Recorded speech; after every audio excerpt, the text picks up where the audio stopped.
Olá, seja muito bem-vinda e seja muito bem-vindo ao Frutas SA. Eu sou a Daniela Castro e hoje vamos falar sobre uma fruta que é bastante apreciada pelos brasileiros, a goiaba. E você sabia que aqui no Distrito Federal existe uma famosa feira dedicada especialmente a ela? Pois é, nós vamos conversar sobre este assunto. E quem vai nos ajudar a fazer o programa é o Claudinei Vieira, gerente da Emater de Braslândia, que fica aqui no Distrito Federal. Claudinei, muito obrigada por aceitar participar conosco aqui do programa. E eu gostaria de começar falando com você sobre essa produção de goiaba, que é bastante já tradicional aqui no Distrito Federal, né? Há famílias que já estão na quarta geração, né? É uma atividade que começa lá com bisavô e já está tendo um prosseguimento, né? Então, conta pra gente. Chegaram aqui nos anos 1970, foi a comunidade japonesa e começou a plantar goiaba e não parou mais. Olá, Daniela. Então, é isso.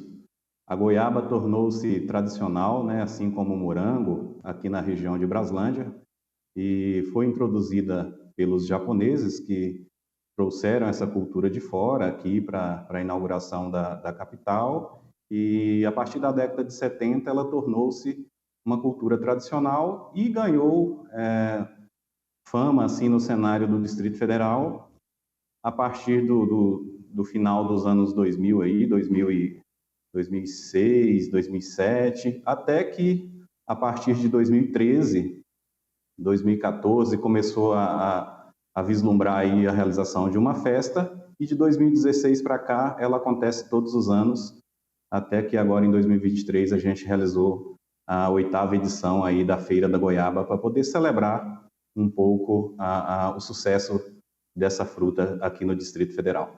Pois é, Claudinei, eu tive a oportunidade de ir à Feira da Goiaba neste ano, a gente fica impressionado com a qualidade, né? Frutas de diferentes variedades, frutas enormes, frutas menores e extremamente saborosas. É sempre muito interessante esse evento que já faz parte, né, do calendário do governo do Distrito Federal, ou seja, é uma feira que veio para ficar, né? Sim, veio para ficar, é uma fruta que cresce a cada ano, né? A gente teve aí nos últimos 2 anos, mais de 30% de aumento na área produzida, e a feira ela vem exatamente para celebrar esse sucesso, né? E com esse crescimento de 30% que aconteceu de 2021 para cá, 2021 ela cresceu 25%, em 2022 ela cresceu mais quase 9%, ela tornou-se a fruta mais plantada no Distrito Federal em termos de área, né? Então hoje é a fruta mais cultivada no Distrito Federal. E temos de tudo, né? Temos frutos menores, frutos maiores, frutos mais direcionados para agroindústria, frutos mais direcionados para consumo in natura, temos de tudo. E tem espaço ainda para muito crescimento. A gente vai, sem dúvida nenhuma, caminhando aí para um grande sucesso também na Feira da Goiaba, assim como já acontece nas edições da Feira do Morango, que já é mais tradicional do que a goiaba, mas a goiaba já está se equiparando aí também a essa tradição cultural. Ô Claudinei, aí são 350 hectares, 7.500 toneladas de goiabas produzidas aí por ano? Exatamente. Então, 353 hectares para ser mais preciso, e isso graças a um grande incentivo também da Emater do Distrito Federal, porque temos um grande problema com mão de obra. E por que o pessoal está migrando, deixando de cultivar algumas hortaliças e migrando também para a goiaba? Por dificuldade, inclusive, na mão de obra. É uma cultura que não é muito fácil de produzir, mas sem dúvida nenhuma ela requer uma menor demanda de mão de obra. E aí as famílias mais tradicionais vai migrando para esse tipo de cultivo, porque permanecem na área rural com dignidade, né? Tentando dar o melhor também para os seus filhos, para as futuras gerações. Você citou aí no início, já estamos na 4ª geração, e com esses incentivos, com essas adaptações que a gente vem fazendo, eles conseguem passar para a 5ª, para a 6ª geração aí, sem dúvida nenhuma. Isso se deve realmente à ajuda também da da Emater, né, que levou esse conhecimento, né? Os produtores rurais são muito gratos neste sentido, que eles reconhecem, né, que não pode ser uma atividade para principiante, né? Porque senão o risco de dar errado é muito grande, né? Então, assim, tem que ter realmente um acompanhamento técnico, saber o momento certo de fazer a poda, assim, preferencialmente uma poda em datas diferentes dos demais, né? Para não coincidir assim com a super oferta de goiaba, né? É verdade. A goiaba, como toda fruta, ela tem uma época que ela prefere, né? Ela tem a sua época de safra tradicional. Então, se a gente deixar para colher essa goiaba somente no período de safra, os outros meses do ano fica descoberto, né? Então, a gente precisa abrir mão de algumas técnicas para que isso não aconteça concentrado num único período. O consumidor de goiaba, ele quer goiaba o ano inteiro. E como é que produz goiaba o ano inteiro? Né? Nós promovemos recentemente uma oficina onde ensina os produtores a colher goiaba o ano inteiro, e é exatamente nesse sentido que você comentou. A gente tem que direcionar as podas, fazendo podas escalonadas, né? Um talhão a cada mês, para que a gente tenha também colheitas a cada mês do ano. E essas podas não são simplesmente ir lá e cortou o galho e pronto. Tem toda uma técnica onde a gente busca nas pesquisas, os pesquisadores de universidades, da própria Embrapa, que desenvolvem o melhor jeito de cultivar e de manejar essas culturas, e a gente é a ponte, né? A Emater DF é a ponte entre a pesquisa e o produtor. A gente leva essas informações até eles para que eles obtenham o melhor resultado e que consiga também colher goiaba o ano todo, né? Inclusive, na época de entre safra, é o período que ele teoricamente ganha mais dinheiro porque a oferta da goiaba é menor. Se a gente deixar ela no seu ciclo natural, ela vai ter aí uma colheita muito concentrada nos meses de fevereiro, março e abril. E se a gente consegue direcionar a poda para que essa cultura tenha vários talhões, a gente consegue produzir de janeiro a janeiro. A gente percebe que aqui no Distrito Federal ocorre exatamente isso, né, Claudinei? Assim, os produtores rurais estão bem a par disso, né? Sabem que vai ter um custo maior quando você faz a poda em diferentes épocas, você oferta a goiaba em diferentes épocas, mas eles sabem que também vão ter um preço melhor pela fruta, né? Então, eles fizeram direitinho esse dever de casa aí que eles aprenderam com a Emater do Distrito Federal. E eu queria falar com você também sobre essa geração de empregos, né? Para os tratos ali culturais normais, chega a gerar são 2 pessoas trabalhando por hectare, né? E na época da colheita, 5 pessoas por hectare, 700 empregos de mão de obra, né? E na época da colheita aí chegam a ser 1.700 pessoas trabalhando nas colheitas, nas lavouras. Exatamente. Então, são números bem expressivos. E o que a gente tenta fazer é que o produtor fique menos refém de mão de obra terceirizada, porque isso tem se tornado cada vez mais difícil. Então, que ele consiga conduzir o seu pomar de goiaba com a mão de obra da própria família, né? Então, a gente tem aqui, a maioria dos agricultores são agricultores familiares que conseguem cuidar direitinho do seu pomar junto com a sua família, porque à medida que ele precisa de mão de obra terceirizada, mesmo sendo na época de colheita, né, pode ser que ele não consiga colocar no mercado aquilo que ele deseja, ou precisa até reduzir o tamanho do seu pomar, porque não tem mão de obra suficiente naquele período que concentra a maior demanda de mão de obra, que é exatamente o período de colheita.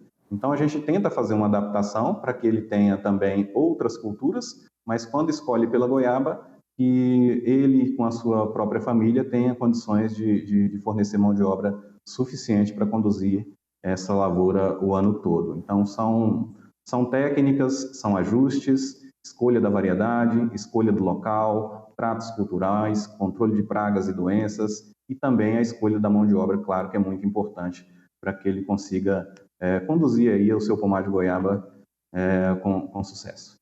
Claudinei, em média, são quantos produtores rurais aqui no Distrito Federal investindo no cultivo de goiaba? Hoje nós temos 149 produtores de goiaba em todo o Distrito Federal. Como eu falei, esse número tem aumentado nos últimos 2 anos e provavelmente a gente vai alcançar 200 produtores aí num período bem próximo.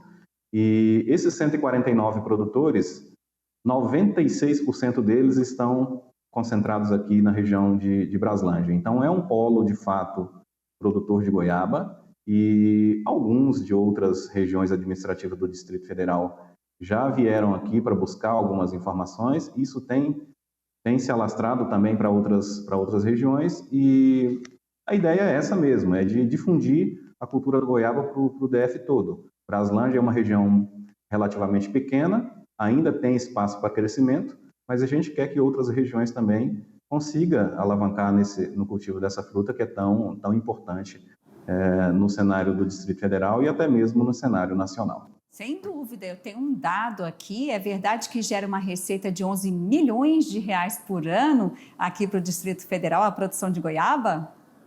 Sim, é verdade. Então, é um dado bastante significativo, né? Se a gente tem esses 11 milhões aí e não temos tanta gente assim ainda cultivando goiaba, quer dizer que gera um crédito legal aí para os produtores, né? Então, todo mundo que vê a cultura da goiaba e enxerga um pouco como que é produzido, as técnicas de produção e principalmente a receita que essa fruta está gerando para a economia do Distrito Federal, a gente tem que incentivar o produtor a ir pelo caminho mais fácil, aquele que dá uma maior rentabilidade para ele também. E a goiaba é, sem dúvida, um bom caminho. E o investimento inicial, né? Porque tem que pensar em irrigação, adubo, muda de qualidade, é entre 40 mil e 50 mil reais por hectare? Perfeito. Então, o investimento inicial ele é bastante alto, né? Porque tem todo o preparo do solo, tem todo o preparo da irrigação e tem ainda o investimento com as mudas, que são mudas estéreis que vêm de outros locais. Aqui em Brasília não tem um viveiro credenciado para a produção de mudas de goiaba, então essas mudas vêm de fora, ou vêm de São Paulo, ou vêm de Santa Catarina, e são mudas certificadas, né? Então tem um custo elevado, e aí a demanda de oferta, a demanda de investimento para a implantação de uma cultura de goiaba gera aí de 40 a 50 mil reais. E aí vale lembrar uma coisa, você investe 40 a 50 mil reais e esse retorno não vem de imediato. Então, o produtor tem que estar preparado para conseguir investir esses 40, 50 mil reais por hectare e aguardar ainda uns 3 anos para começar a reembolsar esse investimento que ele fez. Então, para começar do zero, sem nada, é bastante difícil. Para um produtor que já está um pouco capitalizado e consegue abrir mão de um valor desse, né, de 40, 50 mil por hectare, aí já é uma atividade um pouco mais viável. Tá certo, a gente vai fazer agora um breve intervalo e já volta a detalhar mais sobre essa questão dos custos de produção. Você continue conosco, a gente volta já, é um instante só.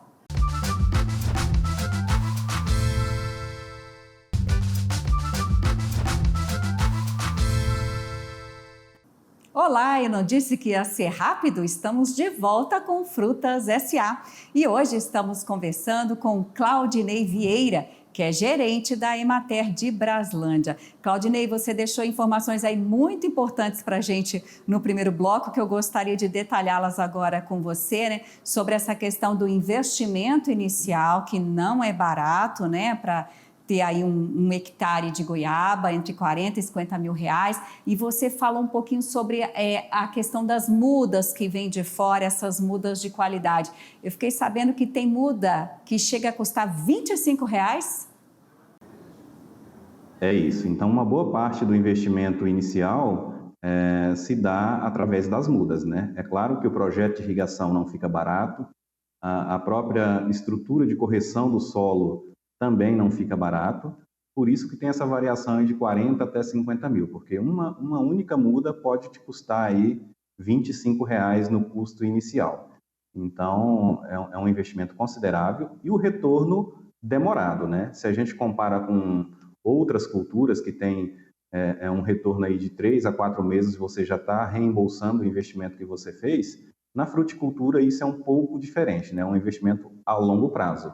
Na goiaba é assim, no abacate é assim, na banana é um pouco assim também. Então, quem investe em fruticultura já sabe que vai demorar para poder receber esse investimento inicial que ele fez. E a muda de qualidade, ela varia aí realmente de 15, 20, uma muda boa mesmo chega a R$ 25. E muda de que variedade, hein, Claudinei? Porque lá na feira eu pude ver a Pedro Sato, que é uma goiabinha menor, mas extremamente saborosa. Eu vi a Cortibel, que era enorme, as pessoas brincavam dizendo que ela mais parecia um abacate de tão grande. Que muda que chega a custar R$ 25? Tá, hoje todas elas podem chegar a R$ 25. A gente tem um porta-enxerto, que é uma muda mais resistente, porém ela é um porta-enxerto de variedade silvestre, que ela é resistente a nematóide. E aí esse porta-enxerto, em cima desse porta-enxerto, a gente pode colocar tanto a Cortibel, quanto a tailandesa, quanto a Pedro Sato. Então, o que encarece, na verdade, a muda é o porta-enxerto que é utilizado para poder fazer essa muda, né? Então, eu posso escolher a variedade que eu quero colocar em cima daquele, popularmente chama de cavalo, tá? Que é o porta-enxerto que vai direto no solo. Então, aquele ali é uma variedade silvestre que é resistente a uma praga importante, que é o nematóide, né? Se entra nematóide, você não consegue colher com qualidade. Então, hoje já tem essas mudas desenvolvidas, resistentes a nematóide, e em cima desse porta-enxerto você pode escolher a variedade que você quer colocar. Você comentou sobre Pedro Sato, que não é tão grande, mas é mais saborosa, e de fato é isso mesmo, né? A Pedro Sato hoje ainda é a variedade mais cultivada no DF, por conta do sabor, né? E a preferência do nosso público de consumir a goiaba in natura. Então, a Pedro Sato hoje ainda é líder de mercado. Mas a Cortibel, ela vem ganhando muito espaço, porque ela também não deixa de ser uma goiaba muito saborosa e tem um rendimento muito maior por causa do seu tamanho mesmo, né? Parece ali um mamãozinho, né? Um mamãozinho papaya. Se você olhar, lembra um mamãozinho papaya, do tanto que ela é uma espécie grande. Então, concluindo aí o raciocínio da muda, é isso. Você pode ter tanto Cortibel, quanto tailandesa, quanto Pedro Sato, em cima de um porta-enxerto de uma espécie silvestre que é resistente a uma das principais pragas, que é o nematóide. Claudinei, você estava falando, né, que o retorno financeiro a partir de 3 anos, né, mas a planta mesmo, ela consegue produzir o máximo da sua capacidade a partir do 5º ano, né? Então tem que ter paciência mesmo, né? Exatamente. Então, o retorno ele começa a partir do 3º ano, mas ainda uma produção muito tímida, né? Muito aquém da capacidade máxima que a planta pode oferecer, e você só vai atingir essa produtividade máxima aí com 5, talvez até 6 anos. Dependendo da variedade, você vai esticar um pouquinho mais, você vai conseguir esse resultado com 6 anos. Então, você começa a receber com 3, mas isso estica para 5, 6, 7 anos, quando a planta atinge aí o ápice da sua produção e quando, de fato, você vai conseguir, né, a começar, de fato, ganhar dinheiro com o seu pomar de goiaba. Então, tem que ter paciência. E durante quanto tempo a planta vai estar aí bem com a sua capacidade produtiva? A gente tem pomares aqui em Braslândia, pomares com 20 anos e que ainda continuam produzindo da mesma forma quando ela tinha 6, 7 anos. Então, o que manda? A goiaba ela é uma fruta perene, né? Uma cultura perene, produz o tempo todo. Se você faz um bom manejo, faz um bom controle de pragas, um bom controle de doenças, o prazo dela é indeterminado, tá? Então, a gente tem pomares, igual eu falei, com 20 anos aí e que está no auge da sua capacidade produtiva. Então, não tem data final, não. Demora 6, 7 anos para produzir, mas pode continuar produzindo o tempo todo. É longeva, né? Por isso aí já a 4ª geração, né, investindo na goiaba. Ô Claudinei, sobre a irrigação, por gotejamento e também é necessária uma irrigação aérea, a goiaba, ela gosta de tomar banho? Então, planta nenhuma, na verdade, gosta de tomar banho, mas às vezes isso é necessário para controlar algumas pragas, né? A goiaba, assim como outras culturas também, ela tem, na época mais seca do ano, ela tem ataque de ácaros. E esse ácaro, a gente faz uma pulverização aérea, uma irrigação aérea, apenas para controle do ácaro, e não para suprir a necessidade hídrica da planta.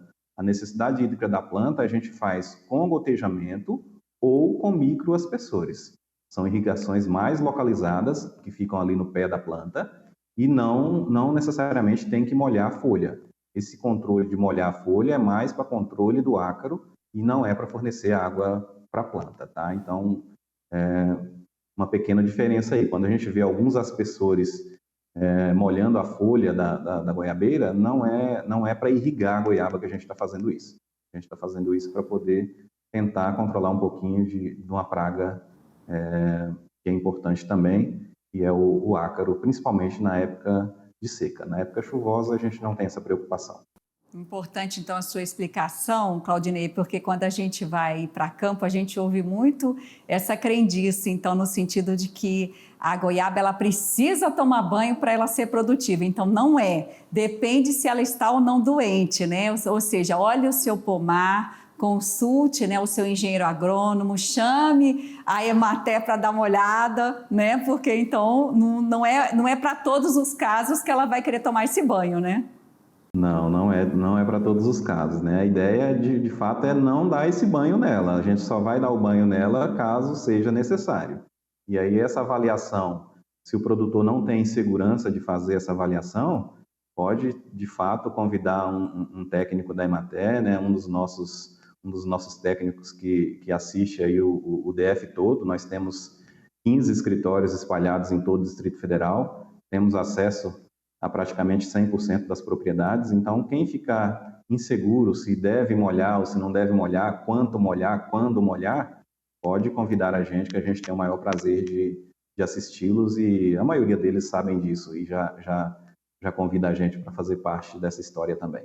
E voltando aí sobre a Feira da Goiaba, né? Eu pude lá conferir, né, que até produtos são feitos especialmente para a feira, né? A exemplo do chopp de goiaba. É verdade, é verdade. Então a gente tem uma gama muito grande de produtos derivados da goiaba, né? E a gente tem uma fábrica de chopp aqui na região administrativa de Braslândia que desenvolveu esse produto especialmente para a Feira da Goiaba, né? E tem outros produtos também, tem muita gente que trabalha o ano todo esperando esse momento para comercializar os seus derivados de goiaba também. Goiabadas especiais, licores especiais, todos eles destinados principalmente para ser comercializado aqui na Feira da Goiaba, porque é um momento além de celebrar a produção da fruta, é um momento também do produtor se capitalizar, né? Então, ele não, às vezes já conta com essa data para poder falar, não, nessa data eu vou faturar um pouco mais, eu vou conseguir me capitalizar um pouco mais para poder prosseguir aí o resto do ano com mais tranquilidade. Exato, eu também conheci doceiras lá que fazem doces específicos, né, para a Feira da Goiaba, mistura ali a geleia de goiaba com doce de leite, olha, fica uma delícia, fica até difícil a gente sair de lá com poucas sacolas, né, Claudinei, na realidade, porque a goiabada cascão, né, eu vi uma lá enorme, de metro, assim, sendo cortada, enfim, a fruta também in natura. Claudinei, e aí, assim, a questão da goiaba, ela é perecível, né, no seguinte sentido, da colheita até o consumo, ela dura em média 3 dias, né, então por isso que a goiaba produzida aqui no Distrito Federal, ela é mais vendida mesmo ao mercado interno e também atende aí a estados próximos, como Minas Gerais, Goiás e um pouquinho da Bahia? É isso, então a maioria é consumida aqui, porque o tempo de prateleira, né, o tempo de duração pós-colheita é muito curto, em média de 3 dias, né? A gente tem algumas variedades que chegam a 5 dias, né? O caso da Cortibel, por exemplo, por isso que eu falei que ela está ganhando mercado, e um dos motivos é esse, porque ela tem um tempo de prateleira praticamente o dobro da média das outras goiabas. Então, a maioria é consumida aqui por esse curto tempo de duração pós-colheita. E alguma parte é vendida assim para Minas, para Bahia e para Goiás, mas a maioria esmagadora é consumida aqui, seja para consumo in natura, seja para processamento, para fazer licores e doces, etc. Tá certo, então, Claudinei, eu tenho certeza que esse programa deixou muita gente com água na boca e para quem não é aqui do Distrito Federal, tem uma característica, olha, nessa época do ano é ofertada goiaba até nos sinais de trânsito, assim, é uma febre porque está ainda na colheita, é uma delícia, né, Claudinei? Muito obrigada, viu, por você ter participado do programa hoje aqui conosco. Eu que agradeço a oportunidade de estar divulgando um pouco mais da goiaba aí e, sem dúvida nenhuma, quem for visitar Brasília nessa época, ou seja, na Feira da Goiaba ou em outras épocas, vai ter um produto de qualidade para poder consumir. Sem Obrigado. sombra de dúvidas. A gente que agradece, Claudinei, até uma próxima oportunidade. E a você, muito obrigada pela companhia e até o próximo Frutas S.A. Tchau!